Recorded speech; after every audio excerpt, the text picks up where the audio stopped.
Dans un royaume lointain, isolé par des montagnes imposantes et des forêts anciennes, vivait Amaury, un roi dont le cœur débordait d'amour, de bonté et de générosité. Il était aimé de tous, non seulement pour sa gouvernance sage et juste, mais aussi pour l'énergie d'amour et de bienveillance qu'il dégageait. À ses côtés, Adélia, la reine, sa compagne de toujours, était un miroir de son amour pour la vie. Belle, gracieuse et douce, elle incarnait tout ce que le roi chérissait. Leurs sujets les voyaient régulièrement se promener main dans la main dans les jardins royaux, leur amour mutuel rayonnant tel un soleil. Cependant, malgré cette vie apparemment parfaite, un vide subsistait dans leur cœur. Leur nuit, bien que remplie de tendresse, était aussi teintée d'une profonde tristesse. Car il y avait une chose, une seule, qu'ils désiraient profondément et que la vie ne leur avait pas accordée, un enfant. Un enfant que ni leur pouvoir, ni leur richesse ne pouvaient acheter. Un enfant qu'ils désiraient, non pas pour perpétuer la lignée royale, mais pour ressentir la joie incomparable de l'élever, de l'aimer, de le voir grandir. Les années passaient, et malgré tous leurs efforts, les espoirs du roi et de la reine s'évanouissaient peu à peu. Chaque jour, ils se demandaient ce qu'ils pouvaient faire de plus. Quelle prière pourrait les guider vers cet enfant tant attendu? Leur désir d'enfant n'était pas alimenté par un besoin de maintenir la lignée ou de solidifier leur pouvoir, mais par une envie sincère de combler leur vie d'un amour parental.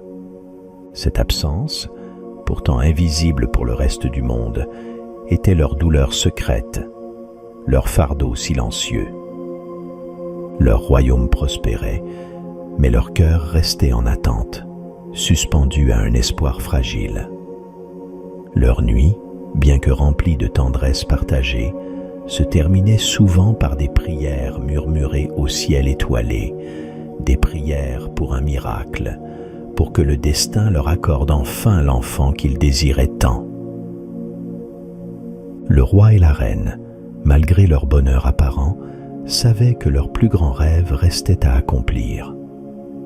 Le calme de la nuit enveloppait le royaume lorsque le roi, plongé dans un sommeil profond à côté de sa reine, fut soudainement tiré de ses rêves. Ses yeux s'ouvrirent brusquement, son cœur battant fort dans sa poitrine.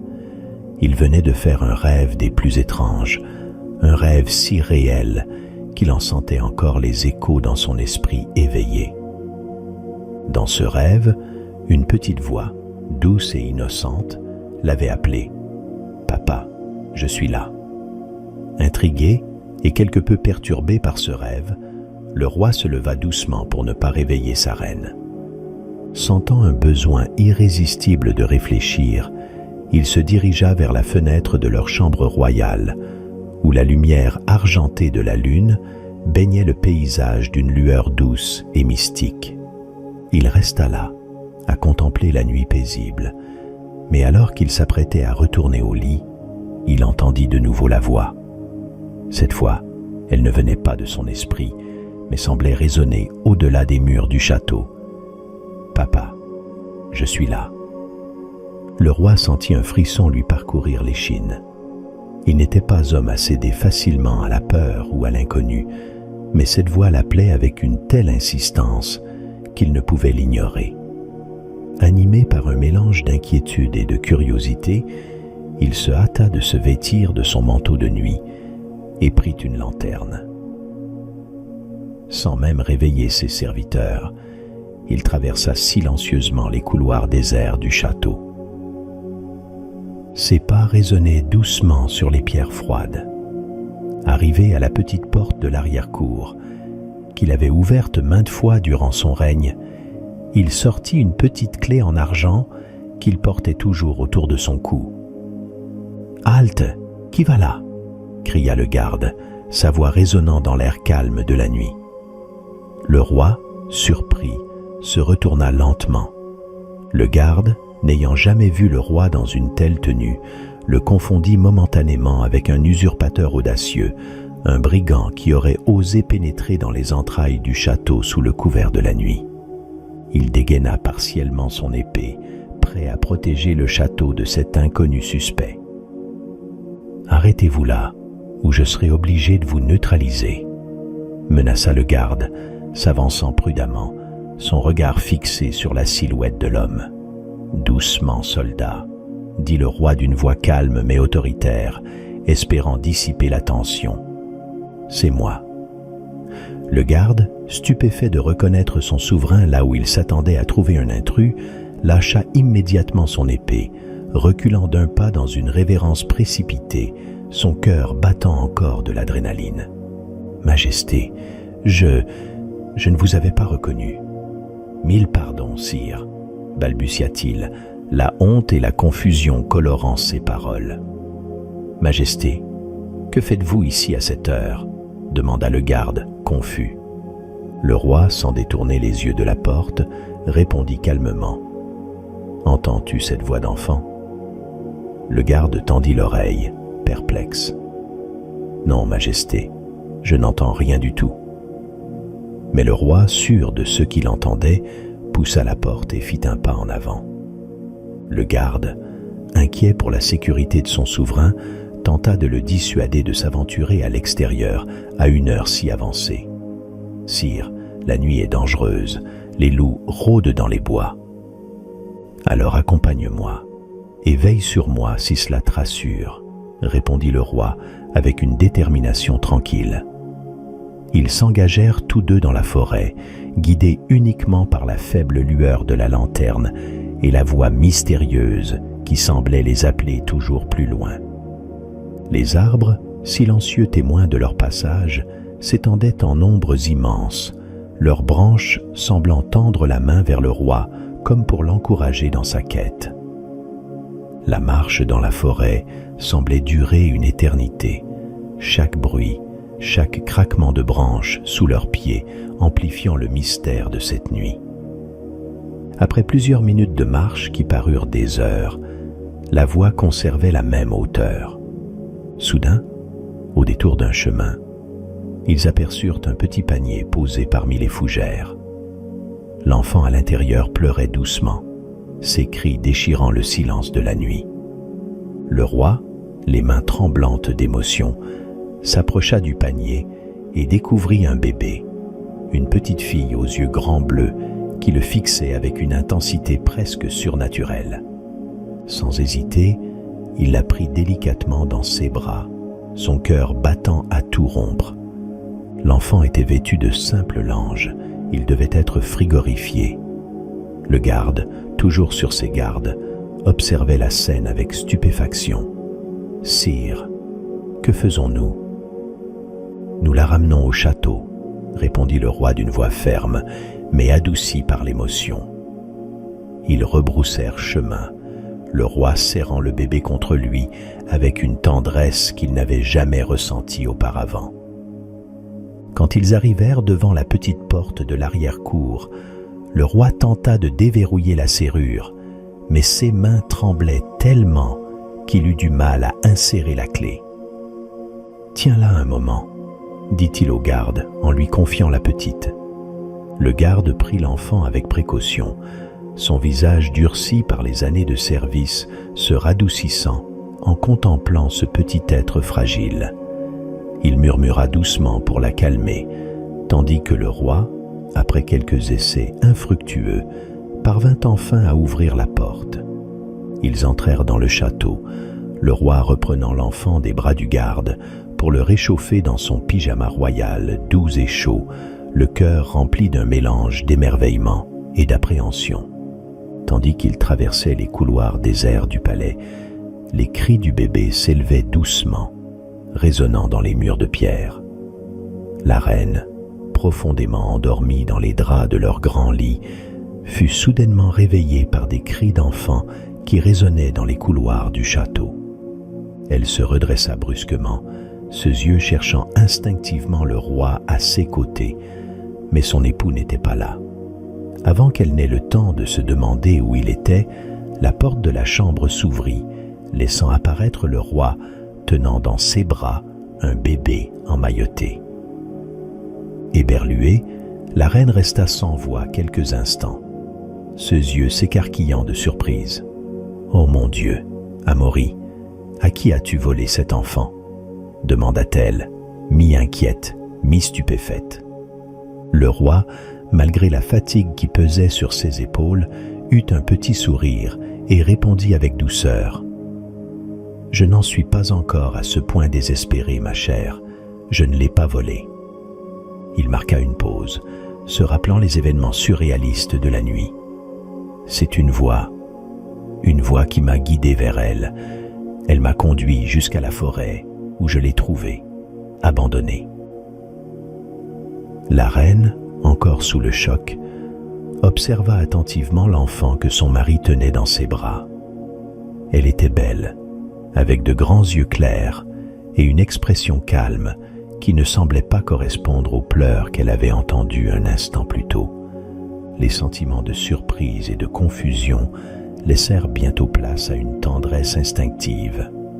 Sans poser plus de questions, elle s'approcha et prit le bébé dans ses bras, ses gestes devenant immédiatement maternels. « Laisse-moi m'occuper d'elle, » dit la reine, en enveloppant délicatement l'enfant dans les draps chauds du lit royal. Elle la berça doucement, murmurant des paroles apaisantes. Pendant ce temps, le roi, bien que rassuré par la présence aimante de la reine, sentait une inquiétude croissante monter en lui. Il savait qu'un enfant trouvé dans de telles circonstances devait être examiné. Il fit donc appel à un messager, lui ordonnant d'aller immédiatement chercher le médecin du royaume, même si l'aube n'avait pas encore pointé. Le médecin arriva en toute hâte, les traits marqués par le sommeil interrompu, mais l'esprit vif. Après un examen minutieux de l'enfant, il se tourna vers le roi et la reine avec un sourire rassurant. « Majesté, cette petite est en parfaite santé. Elle est robuste et bien nourrie. Aucune trace de blessure ou de maladie. Vous pouvez être tranquille. » Un soupir de soulagement échappa au roi, tandis que la reine, apaisée par cette nouvelle, continuait de bercer doucement l'enfant. Le jour commençait à poindre, et les premiers rayons du soleil s'infiltrèrent à travers les rideaux de la chambre, enveloppant le bébé d'une douce lumière dorée. C'était comme si la lumière elle-même bénissait ce moment, une bénédiction du ciel pour cet enfant mystérieux. Alors qu'il contemplait cette petite fille, le roi et la reine ne pouvaient s'empêcher de se poser des questions. D'où venait-elle? Qui étaient ses parents? Pourquoi l'avait-on abandonnée? Et que signifiait cette voix qui avait guidé le roi vers elle?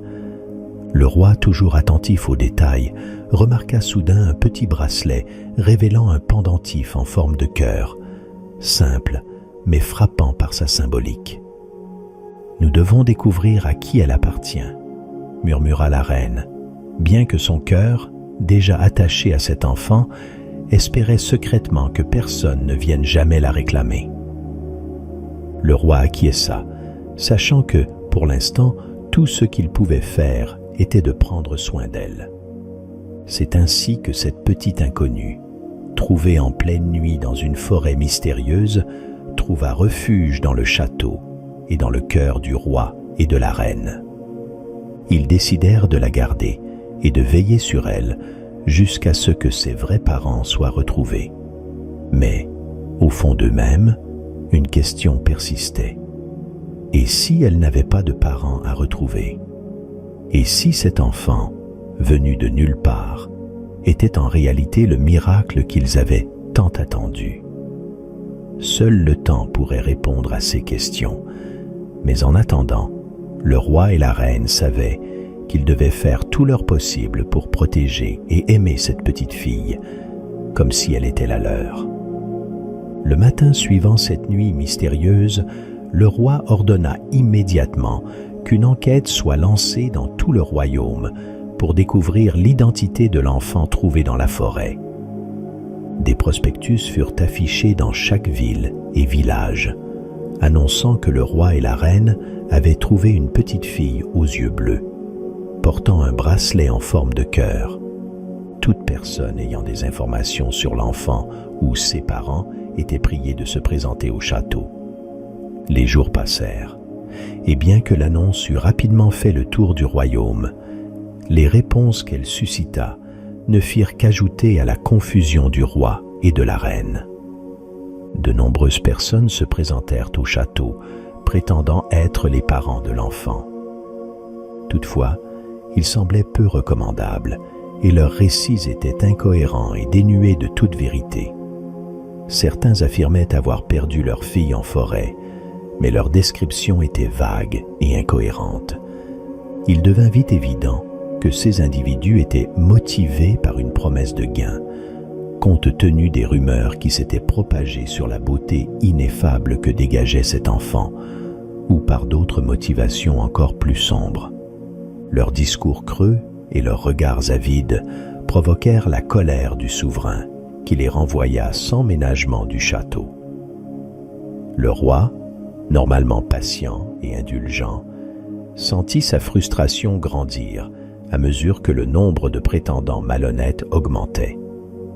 Cependant, quelques jours plus tard, une femme se présenta au château. Contrairement aux autres, elle semblait authentique. Son discours était cohérent et surtout, ses yeux étaient d'un bleu semblable à ceux de l'enfant. En la voyant, le roi et la reine ressentirent une étrange sensation. La femme, les larmes aux yeux, remercia humblement le roi de l'avoir retrouvée et sauvée. « C'est ma fille », dit-elle avec une voix tremblante d'émotion. « Elle a disparu il y a quelques jours. Je ne sais pas comment elle a pu se retrouver si loin. » Elle sortit un bracelet similaire à celui que l'enfant portait, expliquant qu'il s'agissait d'un cadeau qu'elle avait fait à sa fille dès sa naissance, un souvenir offert par un ami de la famille. La reine, touchée par l'apparente sincérité de la femme, lui demanda d'un ton doux mais ferme: « Et qu'en est-il du père de l'enfant ?» La femme baissa les yeux, l'ombre d'une tristesse envahissant son visage. « Il est mort, malheureusement. Un accident, peu de temps avant la naissance de notre fille. Je l'ai élevé seul depuis lors. » Le roi et la reine échangèrent un regard, ressentant une vague de tristesse à l'idée de devoir se séparer de cet enfant auquel ils s'étaient déjà profondément attachés.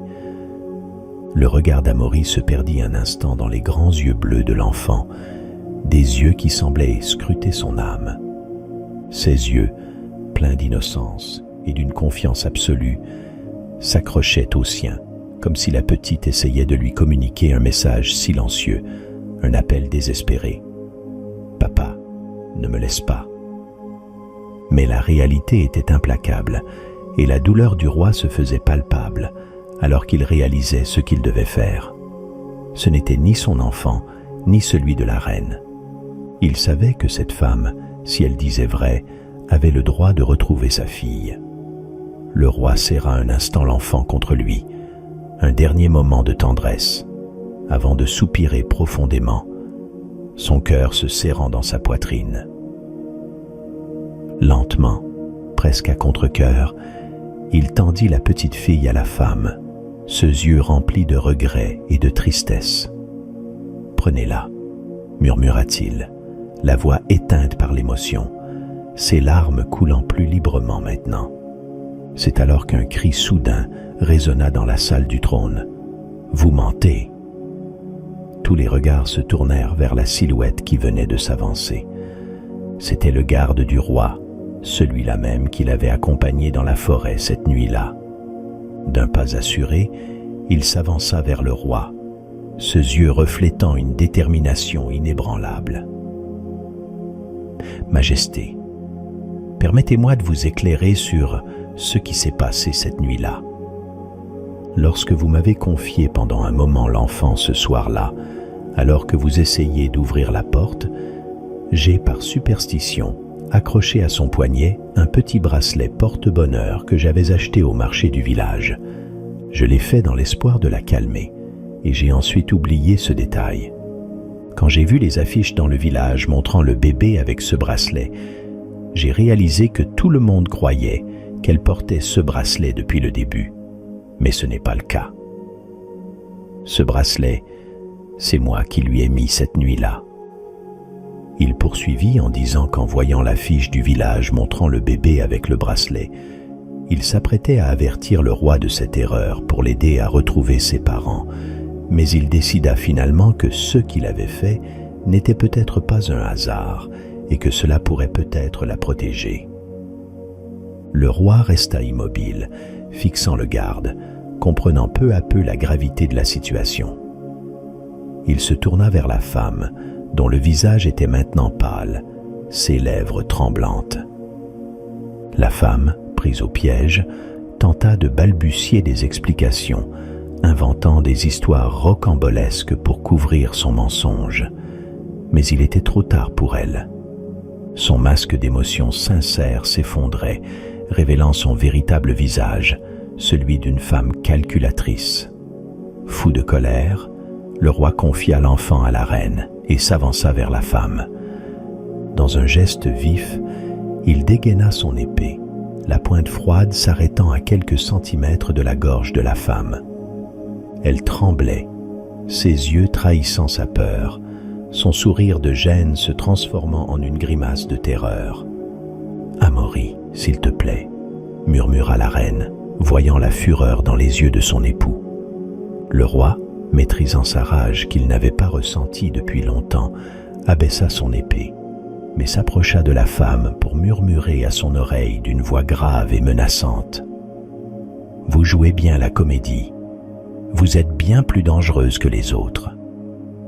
Si je vous revois dans ce royaume, je n'aurai pas la même indulgence. » Il appela ensuite son capitaine des gardes. « Assurez-vous que cette femme quitte le royaume avant la tombée de la nuit. »« À vos ordres, votre majesté, » répondit le capitaine qui raccompagna l'imposteuse hors du château. Le roi se retourna vers la reine, un sourire teinté d'humour sur les lèvres. « Je crois que je lui ai vraiment fait peur, » dit-il, cherchant à détendre l'atmosphère après ces moments de tension. La reine, soulagée que son époux ait gardé son sang-froid, esquissa un sourire, sachant que le roi était un homme bon, incapable de faire du mal. Elle savait aussi, au fond d'elle, qu'il était secrètement heureux de pouvoir garder l'enfant encore un peu. Le roi se tourna enfin vers le garde, une profonde reconnaissance dans les yeux. « Tu viens de sauver cet enfant d'un avenir incertain.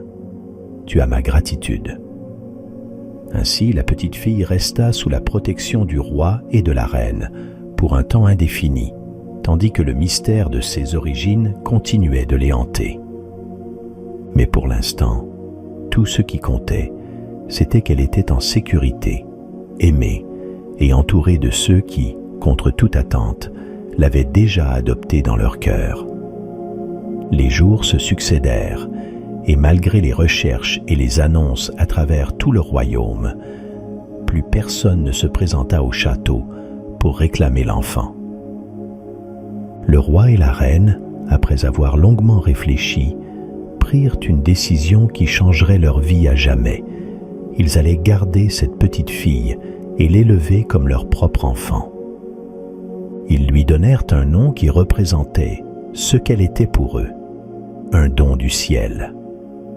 Elle fut appelée Céleste, ce qui signifie « qui vient du ciel ». Dès lors, la vie du couple royal se transforma.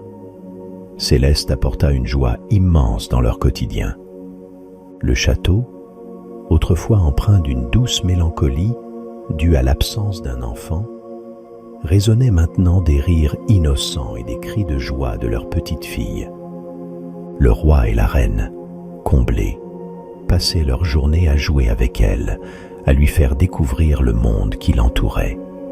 Ils couraient ensemble dans les jardins royaux, chassaient des papillons sous le soleil et faisaient des batailles de chatouilles sur les tapis moelleux du palais.